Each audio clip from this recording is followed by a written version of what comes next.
Hello friends, welcome to my YouTube channel the web education.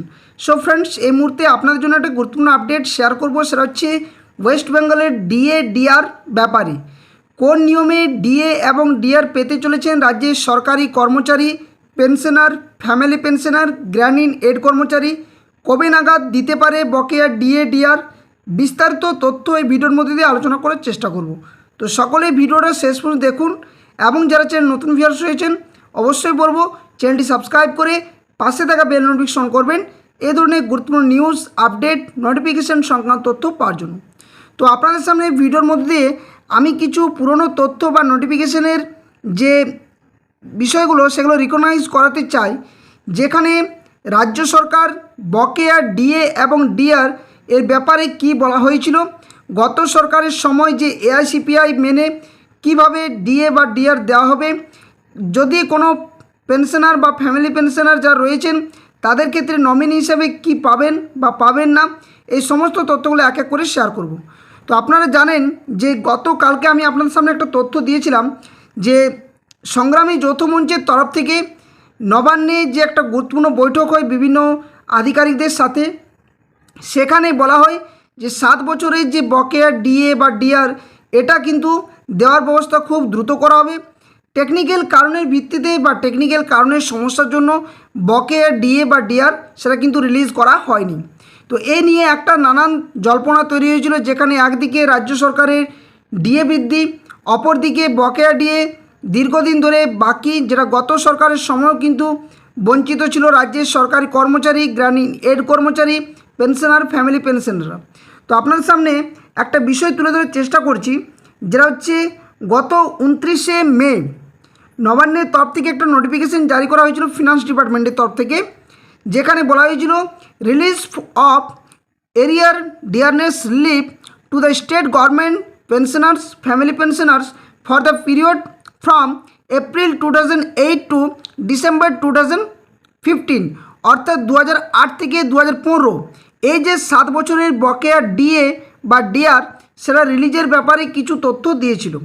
তো কি বলা হয়েছিল আমি নোটিফিকেশনের সম্পূর্ণ বাংলাটা আপনাদের সামনে তুলে ধরার চেষ্টা করব, যেখানে নোটিফিকেশনের যে মেমো নাম্বার ছিল 997, যেটা 13/3/2026 তারিখে গত রাজ্য সরকার সময় যে জারি করেছিল তার ভিত্তিতে। তো চলুন একবার এই বিষয়টা আলোচনা করি। এই জন্যই আলোচনা করছি, আপনাদের সামনে ভিডিও নিয়ে এসেছি, কারণ কালকে বা পরশু যে আপডেটগুলো উঠে আসছে যে বকেয়া ডিএ ডিআর রিলিজ করা হবে, সেক্ষেত্রে একটা বড় প্রশ্নচিহ্ন জাগছে যে কিভাবে দেওয়া হবে। তো দেখুন যে গত 29 তারিখে যে নোটিফিকেশনে সেখানে মূল বক্তব্য কী ছিল রাজ্য সরকার তরফ থেকে, না বলা হয়েছিল রাজ্য সরকার এর আগে জানুয়ারি 2016 থেকে ডিসেম্বর 2019 সময়কালে যে বকেয়া ডিআর অর্থাৎ মহার্ঘ ভাতা যোগ্য পেনশনভোগী ও পারিবারিক পেনশনভোগীদের দেওয়ার সিদ্ধান্ত নিয়েছিল, যা 13/3/2026 তারিখে যে মেমো নাম্বার 997 সেই অনুযায়ী কার্যকর করা হয়েছে। এটা কিন্তু পুরোটাই যে পুরনো নোটিফিকেশন 29 তারিখে সেটার তথ্য আপনাদের সামনে দিচ্ছি, কারণ কি এটার বিষয়টা আপনাদের সামনে একটু বলার চেষ্টা করব।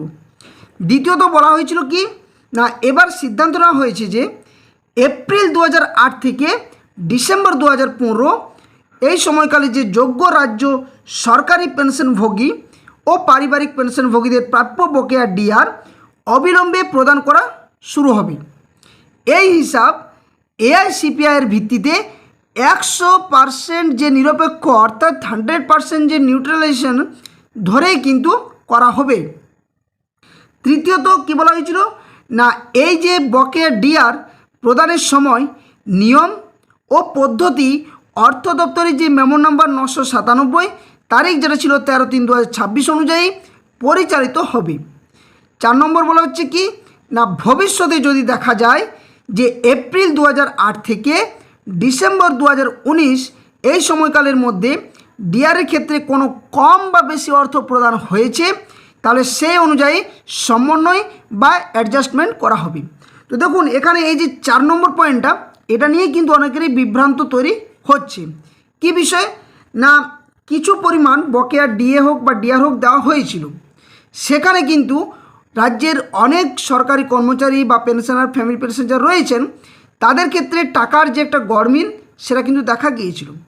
এবার বিষয়ে যে প্রশ্ন জাগছে যে এই যে গত দুদিন আগে যে নবান্ন বৈঠক হলো সংগ্রামী যৌথ মঞ্চের বিভিন্ন যে শিক্ষক সংগঠনের তরফ থেকে যে বৈঠক হয়েছে বা এর আগেও মুখ্যমন্ত্রীর সাথে যে বৈঠক হয়েছিল, সেখানে বলা হয়েছিল যে কোনোভাবেই বকেয়া ডিআর বা ডিএর ক্ষেত্রে যে হিসেবের গরমিল সেটা কিন্তু রাখা হবে না এবং সম্পূর্ণ 100% যে নিউট্রালাইজেশন সেই ভিত্তিতে দেওয়া হবে।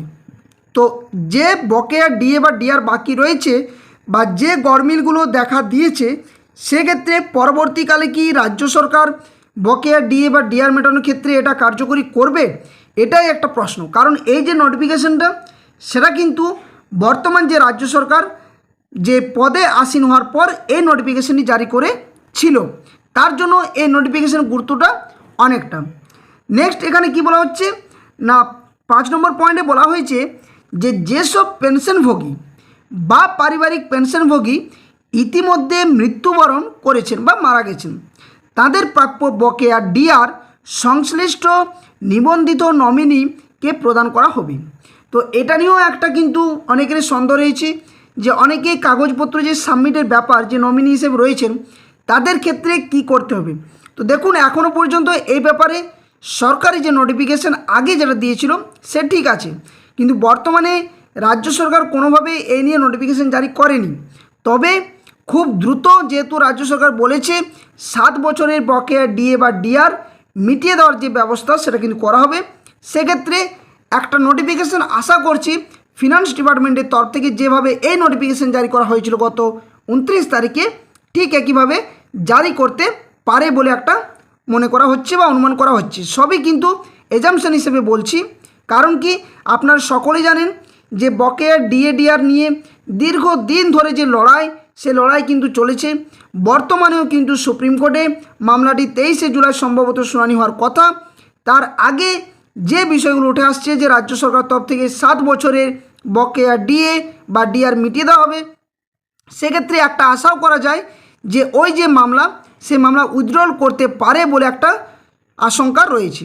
তবে ততদিনেই সেটা উইথড্রল হবে যতক্ষণ পর্যন্ত না রাজ্য সরকারি কর্মচারী, পেনশনার, ফ্যামিলি পেনশনার যারা রয়েছেন বা গ্র্যান্ড ইন এড কর্মচারী যারা রয়েছেন, তাদের যে বকেয়া পাওনা ডিএ বা ডিআর সেটা মিটিয়ে দেওয়া না হচ্ছে বা যতক্ষণ পর্যন্ত দেওয়া হচ্ছে। তো যদি এখানে বলা হচ্ছে কি 5 নম্বর পয়েন্টটাতে, না যদি কোনো নমিনি না থাকে তাহলে প্রযোজ্য নিয়ম অনুযায়ী বৈধ যিনি উত্তরাধিকারী রয়েছেন অর্থাৎ লিগ্যাল হেয়ারকে অর্থ প্রদান করা হবে। এই বিষয়ে মেমো নাম্বার যে 75 অ্যাপ যে ছিল, যেটা গত 23/3/2026 গত রাজ্য সরকারের সময় জারি করা হয়েছিল, সেই ভিত্তিতেই কিন্তু কার্যকরী হতে পারে। এই 5 নম্বর পয়েন্টের তাৎপর্যটা অনেকটাই রয়েছে, কারণ অনেক নমিনিজ বা যাদের নমিনিজ নেই তাদের ক্ষেত্রে যে বৈধ বা লিগ্যাল যে উত্তরাধিকারী রয়েছেন তাদের ব্যাপারটা নিয়ে একটা প্রশ্নচিহ্ন জাগছে এবং অনেকের সন্দেহ রয়েছে। তো আমি যেটুকু জানি এই অভিজ্ঞতা থেকে বলছি যে ধরুন কোনো পেনশনার বা ফ্যামিলি পেনশনার পারিবারিক যারা রয়েছেন হয়তো মারা গেছেন বা ওনার নমিনি নেই এই ক্ষেত্রে, তো সেক্ষেত্রে বলা হচ্ছে যে নমিনি যিনি ছিলেন তিনি হয়তো বেঁচে নেন, হয়তো তার স্ত্রীকে করা হয়েছিল, তো সেক্ষেত্রে তার পুত্র সন্তান যদি না থাকে তার কন্যা সন্তানও পেতে পারেন। তবে সেটা সেই মুহূর্তে আমার যতটা জানা যে সেক্ষেত্রে উনি তখনই পাবেন যদি উনার যে মেয়ে বিবাহিত যদি হয়েও থাকেন বা না হয়েও থাকেন, সেক্ষেত্রে কিছু একটা হয়তো আবেদনপত্র জমা করতে হতে পারে, এটা আমার যতটা মনে হচ্ছে। তবে এ নিয়ে যে ডিটেলস তথ্য সেটা আমারও কিন্তু জানা নেই। আপনারা অবশ্যই এটা নিয়ে যোগাযোগ করতে পারেন, আপনাদের যে বিভিন্ন শিক্ষক সংগঠন রয়েছেন, যদি না আমি ভুল বলে থাকি অবশ্যই আপনারা এই ব্যাপারে যোগাযোগ করতে পারেন। কারণ এই বিষয়টা এই জন্যই তুললাম যে অনেকেই প্রশ্ন করেছিলেন, তার জন্যই বিষয়টি আমি এখানে ভিডিওর মধ্যে দিয়ে রাখার চেষ্টা করলাম। তো এখন রাজ্য সরকার কবে এই বকেয়া ডিএ ডিআর পাওনা মেটাবে সেটা নিয়েও কিন্তু একটা যে উদ্বেগ তৈরি হয়েছে রাজ্যের সরকারি কর্মচারী, পেনশনার, ফ্যামিলি পেনশনারের মধ্যে। সাথে সাথে বলে রাখি, গ্র্যান্ড ইন এড কর্মচারী অনেকে রয়েছেন যারা বারংবার কমেন্ট করেন যে আমাদের ব্যাপারটা আপনারা বলছেন না কেন বিভিন্ন ভিডিওর মধ্যে দিয়ে। তো দেখুন, ব্যাপারটা হচ্ছে রাজ্য সরকার কোনোভাবেই একটা কোনো কর্মচারীদেরকে যে অবহেলিত বা বঞ্চিত করে রাখা হোক সেটা কিন্তু চাইবে না। যেটা গত রাজ্য সরকারের সময় এটা কিন্তু গ্র্যান্ড ইন এড কর্মচারী ব্যাপারটা সম্পূর্ণভাবে উপেক্ষা করার চেষ্টা করেছিলেন। বর্তমান রাজ্য সরকার আশা করছি সেটা করবে না, এবং সমস্ত কর্মচারী যারা রয়েছেন, আমি কোনো ইন্ডিভিজুয়ালিভাবে বলছি না, যাদের এই বকেয়া ডিএ বা ডিআর পাওনা বাকি রয়েছে, আশা করছি দ্রুত যে মিটিয়ে দেওয়ার যে পরিকল্পনা সেটা কিন্তু চলছে, এবং আপনারা খুব দ্রুতই এটা নিয়ে একটা গুড নিউজ পেতে পারেন বলে একটা আশঙ্কা করা হচ্ছে। তো এই ছিল আপনাদের আপডেট, কারণ কালকের আপডেটের ভিত্তিতে যে গত 29 তারিখে যে নোটিফিকেশন, সেই তথ্যতে কী কী বলা হয়েছিল সেটা একটু আপনাদের স্মরণ করে দিলাম। দেখা যাক কবে পাওয়া যায়। অবশ্যই দীর্ঘদিন ধরে যে বঞ্চনা, সেই বঞ্চনা আশা করছি খুব দ্রুত আপনাদের মধ্যে যে অবসান সেটা কিন্তু ঘটবে, আশা করা হচ্ছে। তো ভিডিওটি ভালো লাগলে অবশ্যই ভিডিওটি লাইক করবেন, বাক্সে শেয়ার করবেন। আর যারা চ্যানেলে নতুন ভিউয়ার্স হয়েছেন, এই ধরনের গুরুত্বপূর্ণ আপডেট নিউজ তথ্য পাওয়ার জন্য চ্যানেলটি সাবস্ক্রাইব করে পাশে থাকা বেল নোটিফিকেশন অন করবেন। লাইক অনেকেই করছেন না, সামনে থাকুন, পাশে থাকুন, চ্যানেলে পরিবারের সদস্য হন। সঠিক আপডেট, সঠিক তথ্য দিয়ে আপনার সামনে সাহায্য করার চেষ্টা করা হবে। তো ধন্যবাদ, জয় হিন্দ। আবার কোনো একটা নতুন ভিডিও নিয়ে আপনাদের সামনে হাজির হব। ততক্ষণের জন্য সকলে সুস্থ থাকুন, ভালো থাকুন।